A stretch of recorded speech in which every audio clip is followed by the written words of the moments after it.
Good afternoon, children. Today we are going to start our next topic of the chapter, tissues.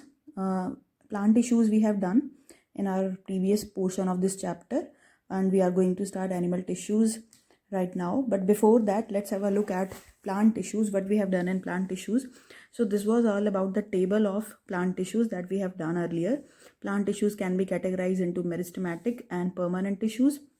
Meristematic tissues get changed to permanent tissues with over the period of time by the process of differentiation.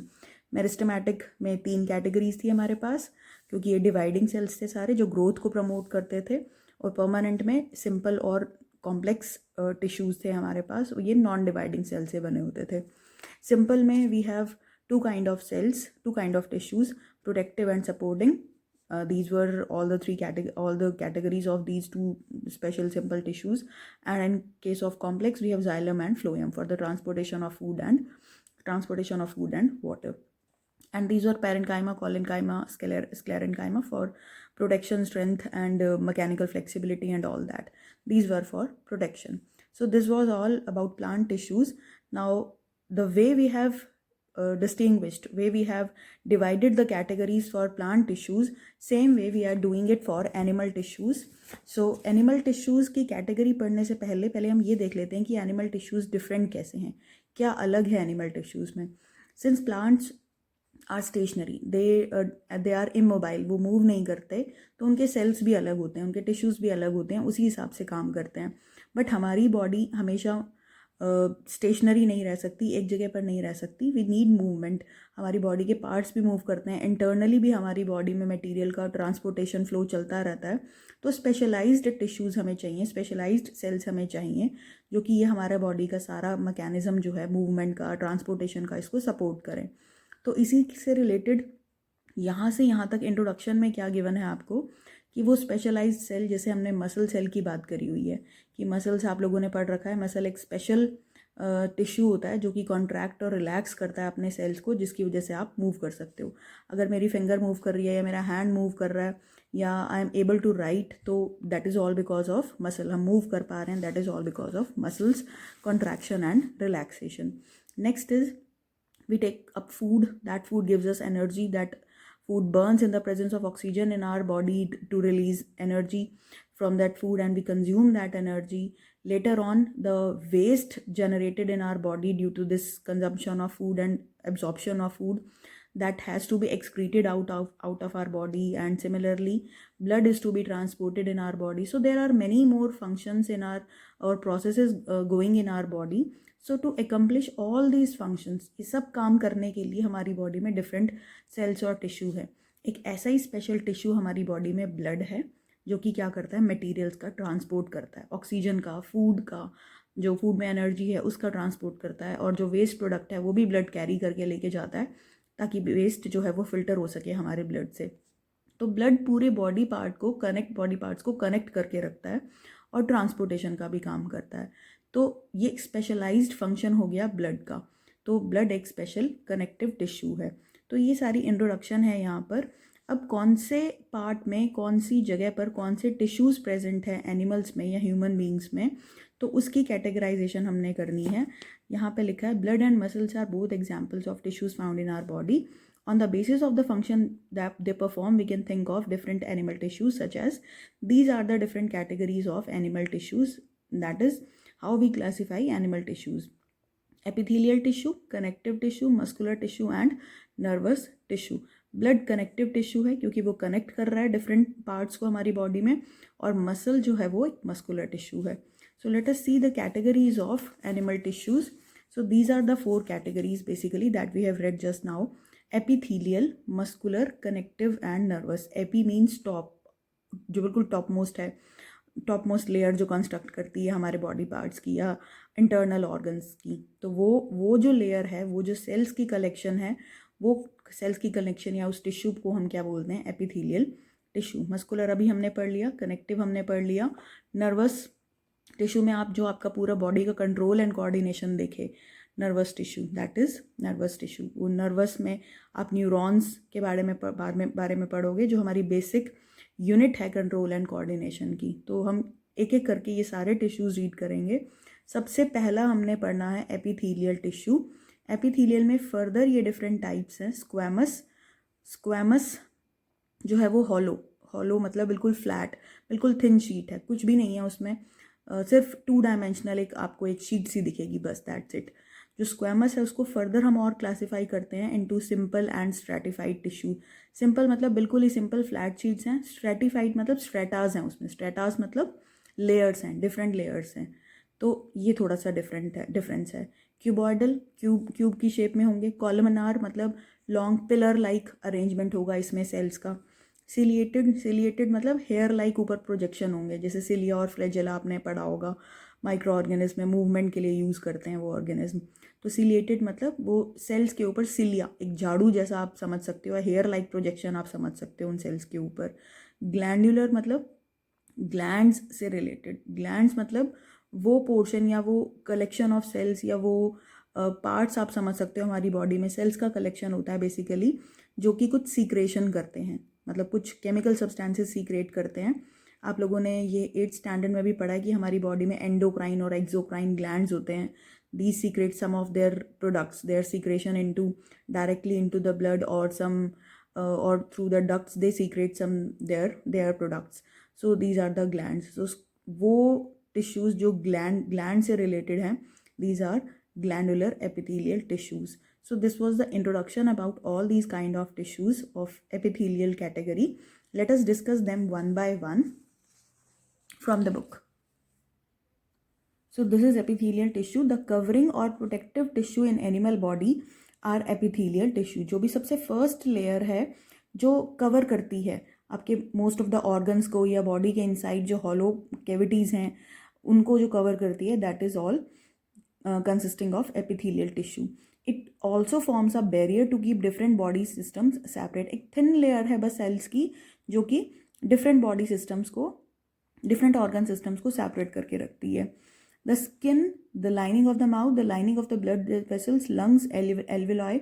lungs के अंदर जो बिल्कुल छोटी unit होती है lungs के अंदर जाकर जहाँ से एक्चुअली ऑक्सीजन का एक्सचेंज होता है, तो that is lungs alveoli that you are going to read in standard 10th. And kidney tubules, kidney में जो ब्लड को ट्रांसपोर्ट करने का या ब्लड को फिल्टर करने के लिए जो ट्यूब्स होती हैं, that are kidney tubules, are all made up of epithelial tissue. उनके ऊपर जो भी कवरिंग सेल की लेयर होती है, that is epithelial. Epithelial tissues, ये अब यहाँ से इसकी प्रॉपर्टीज शुरू हो गई। दे आर टाइटली पैक्ड, बहुत टाइटली पैक्ड होते हैं with some special cementing substance. जैसे अगर मैं आपको यहाँ पे दिखाऊं तो ये एक सेल दूसरा सेल, इनके बीच में यहाँ एक हल्का सा एक सीमेंटिंग सब्सटेंस होता है। जैसे ये है सेल्स की एक्चुअल शेप, ऐसा कुछ होता है ये सेल, एपिथेलियल सेल। अगर मैं आपको ऐसा कट करके दिखाऊं इसको, जैसे फॉर एग्जांपल ये कुकुम्बर है तो मैंने इसको ऐसे रख दिया, तो ऊपर से आपको ऐसा दिखेगा, पर अगर आप साइड से देखो तो ये आपको ऐसा दिखेगा। तो आप कैसे देख रहे हो, आप इसको ऐसे देख रहे हो, आप ऊपर से देख रहे हो ताकि आपको हर चीज़ जो है वो आपको डिस्टिंग्विश दिख रहा है। तो सिमिलरली अगर मैं ऐसे कट सेक्शन दिखाऊं आपको इसका टॉप से, तो ट्रांसवर्ट कट सेक्शन अगर मैं दिखाऊं तो ये आपको ऐसा कुछ दिखेगा, जिसमें ये जो सेंटर पोर्शन है that is nucleus surrounded by cytoplasm, और हर एक सेल के बीच में जुड़ा होता है, एक सेल दूसरे सेल से जुड़ा होगा बाय सम सीमेंटिंग मटेरियल, एक स्पेशल सीमेंटिंग मटेरियल होता है।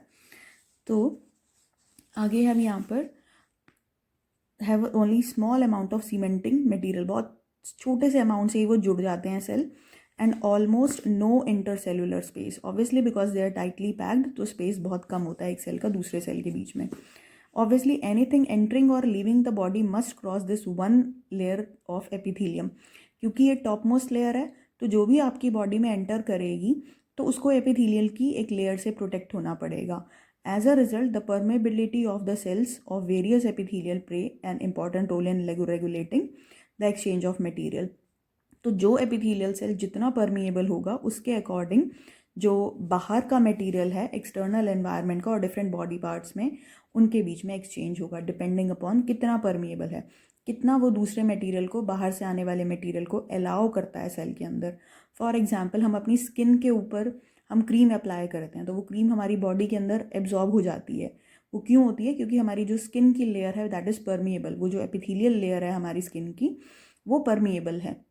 तो वो क्रीम को या जो भी हम मॉइस्चराइज़र या कुछ भी हम लगा रहे हैं तो वो बॉडी में परमिएट कर जाता है, एंटर कर जाता है. Next is regardless of the type, all epithelium is usually separated from the underlying tissue by an extracellular fibrous basement membrane. हर जो आपका एपिथेलियल टिश्यू होगा, हर एपिथेलियल टिश्यू मतलब जो भी हमने ये कैटेगरीज पढ़ी थी, इन सब टिश्यूज़ में एक बेस में एक लेयर होगी. जैसे आप ये ब्लू कलर की एक लेयर देख रहे हो, हर ये डिफरेंट टाइप के एपिथेलियल टिश्यू हैं, हर एक यहाँ पर आपको लेयर मिल रही है. तो ये जो लेयर है इसको हम बोलते हैं फाइब्रस बेसमेंट मेम्ब्रेन. और ये किसकी बनी होती है? एक स्पेशल प्रोटीन की बनी होती है which is known as collagen. Collagen आपने सुना होगा कि डिफरेंट कॉस्मेटिक्स में भी आता है. कोलेजन नाम का एक प्रोटीन होता है जिसे हम बोलते हैं कि रिंकल्स पड़ रहे हैं तो कोलेजन इन्फ्यूज्ड क्रीम्स आती हैं मार्केट में. तो वो एक स्पेशल प्रोटीन है जो स्किन को टाइट रखता है. तो वो फाइब्रस प्रोटीन भी उसको हम कह सकते हैं, जो कि आपका बोन्स में, मसल्स में, स्किन में या टेंडन्स में प्रेजेंट होता है, जो होल्ड करके रखता है, चीज़ों को बांध के रखता है. तो आपकी स्किन की टाइटनेस जो है that is all based on amount of collagen protein present in your skin. तो ये जो मेम्ब्रेन है ये हर स्क्वैमस टिश्यू में नीचे एक बेस की तरह प्रेजेंट होगी. और जितनी भी ब्लड वेसल्स होती हैं वो सारी इसी आपकी बेसमेंट जो लेयर होती है, इस बेसमेंट लेयर में प्रेजेंट होती है. अब यहाँ से हम डिफरेंट टाइप के स्क्वैमस टिश्यूज़ पढ़ रहे हैं. पहला है यहाँ पर सिंपल स्क्वैमस एपिथेलियम. सिंपल मतलब बिल्कुल ही सिंपल है, सिर्फ एक फ्लैट थिन सेल की लेयर है, दैट्स इट. तो यहाँ से स्टार्ट है. Different epithelia show different structure that correlate with their unique functions. Like कहीं पे हमें एपिथेलियल की लेयर ऐसी चाहिए जो प्रोटेक्शन कर सके, जो डिफ्यूजन कर सके मटेरियल का. कहीं पे चाहिए हमें कि वो फिल्टर कर दे, जैसे किडनी के पास हमें ब्लड को फिल्टर करना है तो वहाँ पे एपिथेलियम की लेयर उस हिसाब से प्रेजेंट होगी. कहीं पे हमें डिफ्यूजन करना है, ऑस्मोसिस करना है, मटेरियल का एक्सचेंज करना है, ब्लड के अंदर ऑक्सीजन लेनी है, तो वहाँ पर उस हिसाब से एपिथेलियल जो सिंपल एपिथेलियल है वो प्रेजेंट होगा. For example in cell linings, blood vessel और लंग एल्वेलाई, जहाँ पर आपको ऑक्सीजन का एक्सचेंज करना है, मटेरियल इन और आउट कराना है, ऑक्सीजन को इन और आउट कराना है, डिफ्यूजन ऑस्मोसिस प्रोसेस कराना है, परमिएबिलिटी चाहिए हमें वहाँ पे. Where the transport of substances through a selectively permeable surface there is a simple flat kind of epithelium. मतलब जहाँ पे भी हमें ट्रांसपोर्टेशन कराना है कुछ मटेरियल का, जैसे यहाँ लिखा है, जहाँ पे भी ट्रांसपोर्टेशन चाहिए हमें, मतलब फिल्ट्रेशन, डिफ्यूजन, ऑस्मोसिस, ट्रांसपोर्टेशन, तो वहाँ पे एक सिंपल सी फ्लैट काइंड की एपिथेलियम लेयर होती है. This is called simple squamous epithelium. Simple squamous epithelium बहुत ही थिन और बिल्कुल फ्लैट एक हल्की सी डेलिकेट लाइनिंग फॉर्म करते हैं. और the oesophagus and the lining of mouth are also covered with this squamous epithelium. यहाँ से आप जो ये है कि यहाँ पर आपका squamous epithelium, simple squamous epithelium कहाँ पर है, तो इनमें प्रेजेंट है वो ये. और ये आपका cell lining, blood vessels and lungs alveoli, जो बिल्कुल थिन ब्लड की वेसल्स होती हैं, जिनको हम कैपिलरीज भी बोलते हैं, वेन्स और आर्टरीज के अलावा, तो वहाँ पे भी आपका एपिथेलियम जो ये सिंपल टाइप होता है वो प्रेजेंट होता है. Next is the skin which protects the body is also made up of squamous epithelium. Skin epithelial cells are arranged in many layers to prevent wear and tear. Since they are arranged in pattern of different layer, this epithelium is called stratified squamous epithelium. अब यहाँ पे क्या है, जो हमारा squamous epithelium था, that is of basically two types, simple and stratified. Simple हमने पढ़ लिया, बिल्कुल एक सेल थिन होता है, और स्ट्रेटिफाइड वो होता है, स्ट्रेटाज हैं जिसमें लेयर है, जो ऐसा कुछ दिखेगा आपको, जिसमें एक बेसमेंट मेम्ब्रेन हो गई, उसके बाद लेयर ऑफ सेल्स हैं जिसमें बेसमेंट मेम्ब्रेन ये बॉटम वाली हो गई, और उसके बाद क्या है, यहाँ पर डिफरेंट स्क्वैमस, ये आपका स्क्वैमस लेयर हो गई, और उसके बीच में बहुत सारी इंटरमीडिएट लेयर्स हैं. तो लेयर्स ऑफ सेल हैं. जैसे जैसे एक सेल की लेयर डेड होने लग जाती है तो वो टॉप मोस्ट लेवल पर आने लग जाती है और वो शेड ऑफ होने लग जाती है. जैसे हमारा जो फीट है, फीट का सोल जो है, तो वहाँ की जो लेयर होती है उसमें बहुत सारे डेड सेल्स होते हैं, क्योंकि वहाँ पर आपका पैर जो है वो चलने के लिए है वो, तो उसके ऊपर वियर एंड टियर बहुत ज़्यादा होता है. तो वहाँ पे वो जो लेयर होती है जो स्क्वैमस, ये जो आपके स्ट्रेटिफाइड लेयर होती हैं वो लेयर डेड होती रहती हैं, वियर एंड टीयर होता रहता है उसका, और वियर एंड टीयर से जितनी भी डेड लेयर होती है वो आप शेड ऑफ कर देते हो। जब आपके फीट गीले होते हैं या बात करके आते हैं हम, तो वो लेयर थोड़ी सॉफ्ट हो जाती है और उसको आप स्क्रैप करो तो वो लेयर आपको दिखती है शेड ऑफ होती हुई, वो स्क्रैप आउट हो जाती है। तो that is stratified squamous epithelium. ये जो हमारा स्क्वैमस टिश्यू है, स्क्वैमस जो हमारा ये है टिश्यू, इस ये एक्चुअली ऐसे पैक्ड होते हैं, बिल्कुल पैक्ड सेल्स होते हैं, तो इसलिए हम इसको बोलते हैं कि ये एक तरह से टाइल्स की तरह काम करते हैं। जैसे हम रोड के ऊपर या रोड साइड पे हम पेवमेंट्स जो होती हैं, बाउंड्रीज जो होती हैं रोड के साथ साथ में, तो वहाँ पर हम टाइल्स को जैसे बैक टू बैक हम प्लेस कर देते हैं और बीच में एक सीमेंटिंग मटेरियल होता है, तो वैसे ही ये कुछ एपिथेलियल टिश्यूज़ होते हैं। तो इसीलिए इसको हम पेवमेंट टिश्यूज़ भी बोलते हैं या पेवमेंट एपिथेलियम भी बोलते हैं। इस स्पेशली स्क्वैमस जो हमारा ये एपिथेलियल है इसको पेवमेंट एपिथेलियल, क्योंकि ये टाइल्स की तरह टाइटली पैक्ड होता है। यही जो हमारा स्क्वैमस टिश्यू है ये टंग के ऊपर भी प्रेजेंट है। टंग में जैसे जो टेस्ट है या थोड़ा सा सेंस करना है टेस्ट को, तो वो टंग के ऊपर जो हमारा स्क्वैमस टिश्यू है वो सेंसरी स्क्वैमस एपिथेलियम की तरह से काम करता है, तो उसको हम सेंसरी एपिथेलियल या स्क्वैमस एपिथेलियम भी बोलते हैं। जो टंग के ऊपर एक हल्की सी जो हमारे टिश्यू की लेयर है for protection of tongue, and protection मतलब वार्म या हॉट कुछ चीज़ अगर आप खा लो तो वो जले नहीं टंग, तो वो प्रोटेक्शन और सेंस करने के लिए। So that is sensory squamous epithelial tissue. Next tissue है हमारे पास कॉलमनार टिश्यू। कॉलमनार टिश्यूज़ जो है वो नाम से ही पता चल रहा है कि पिलर लाइक या कॉलम लाइक है, जिसकी जो लेंथ है वो काफ़ी बड़ी है एज़ कम्पेयर टू उसकी विड्थ। अगर आप देखो तो यहाँ पे टॉल पिलर लाइक सेल्स हैं, तो ये इसका फीचर हो गया ये। और जो न्यूक्लियस है वो एक्सिस सेल के आपके एक्सिस के मिडल में ही कहीं, मतलब ऐसे ही एक्सिस के अलॉन्ग ही कहीं लाई करता है, और जो आपका न्यूक्लियस है वो थोड़ा सा एलोंगेटेड, थोड़ा सा खिंचा हुआ सा होता है। तो this is the feature of columnar epithelial tissue. Next is कि जो आपका ये कॉलमनार टिश्यू है वो लाई कहाँ करता है, कहाँ इसकी लोकेशन है। Inner lining of the intestine यहाँ पे प्रेजेंट है, या फिर जो आपका स्टमक है उसके अंदर इसकी लाइनिंग प्रेजेंट होती है एपिथेलियल टिश्यू की, या फिर यूरेथ्रा यूरिनरी ओपनिंग है वहाँ पे इसकी लाइनिंग प्रेजेंट है, या फिर गॉल ब्लैडर जहाँ पे प्रोटेक्शन या सीक्रेशन का काम है वहाँ पर ये आपके कॉलमनार एपिथेलियल टिश्यू लाई करते हैं। अब इसका मेन काम जैसे मैंने बता दिया आपको कि प्रोटेक्शन और सीक्रेशन इसका मेन काम है।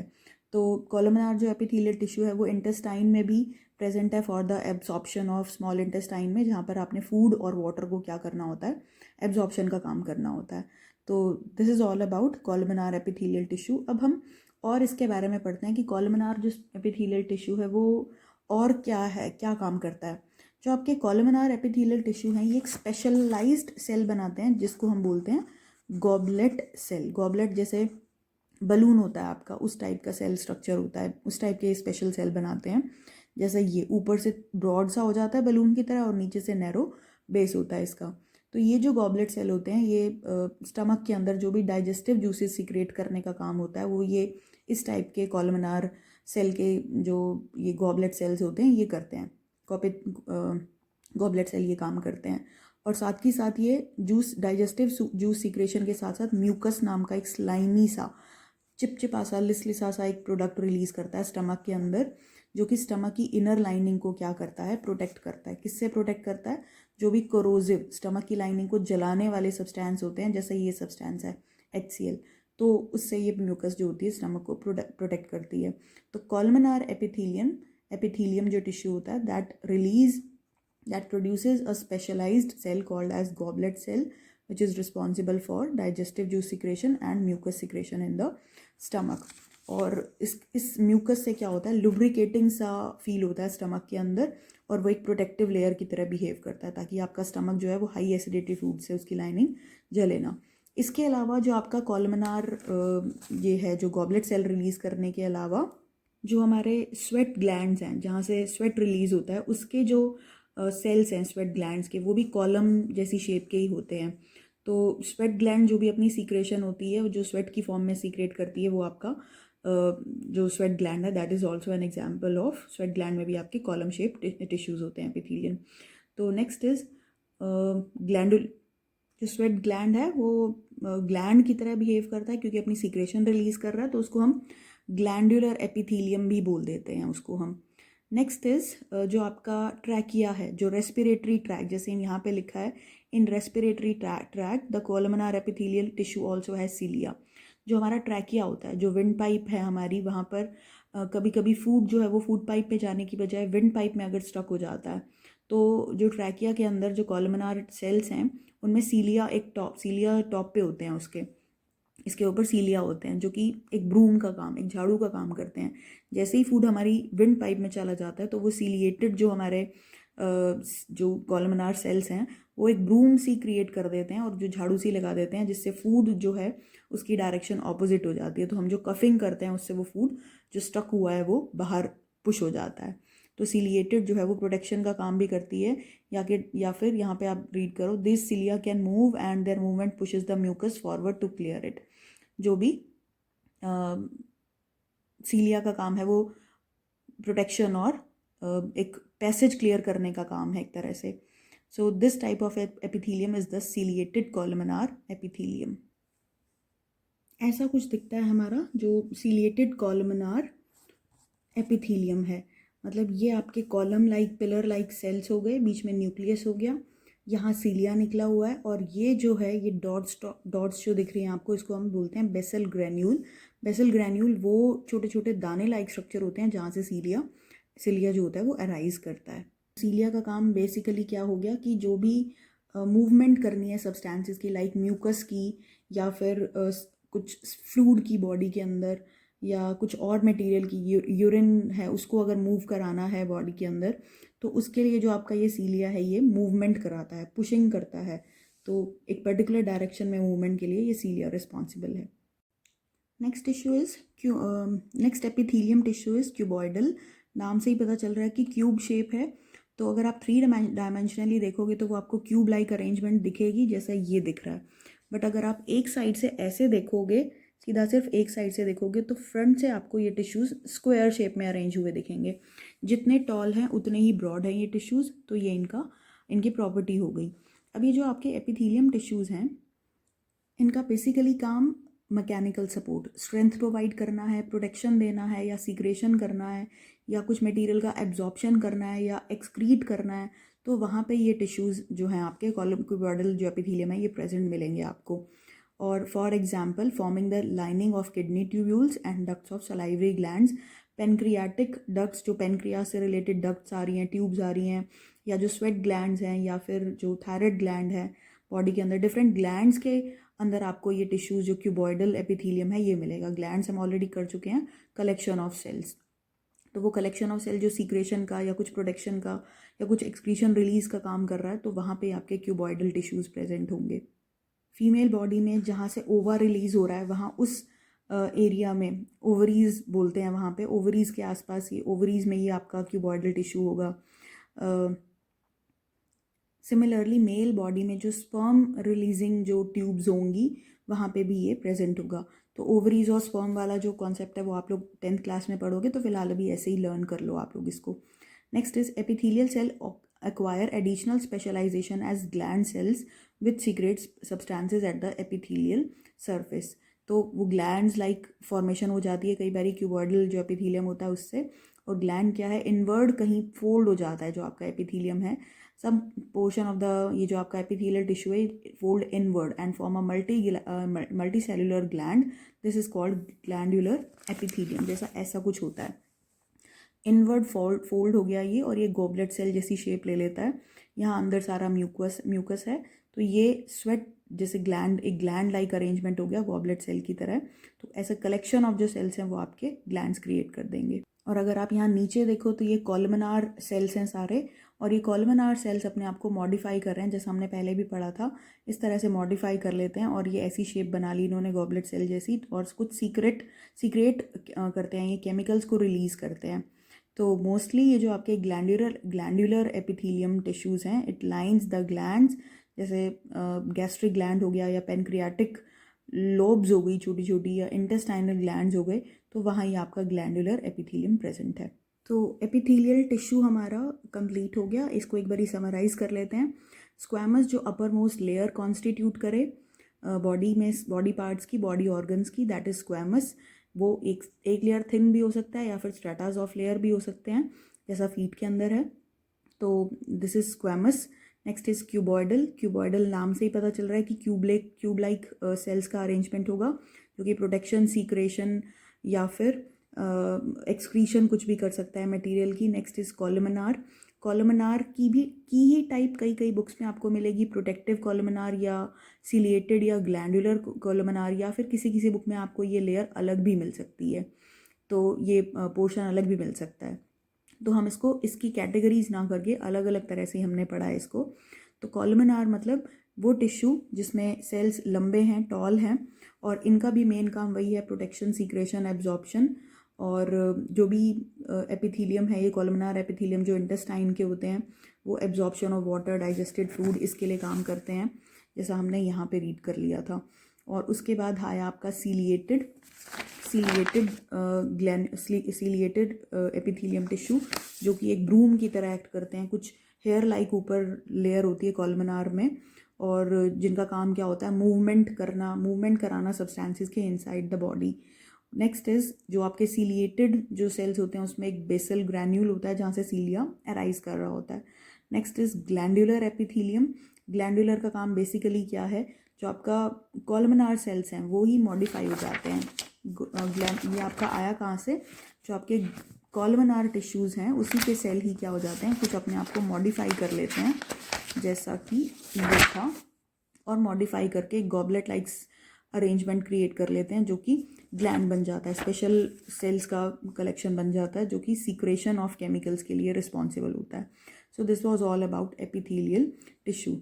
Next we will start about connective tissue, मतलब ब्लड के बारे में हम पूरा रीड करेंगे नेक्स्ट टाइम।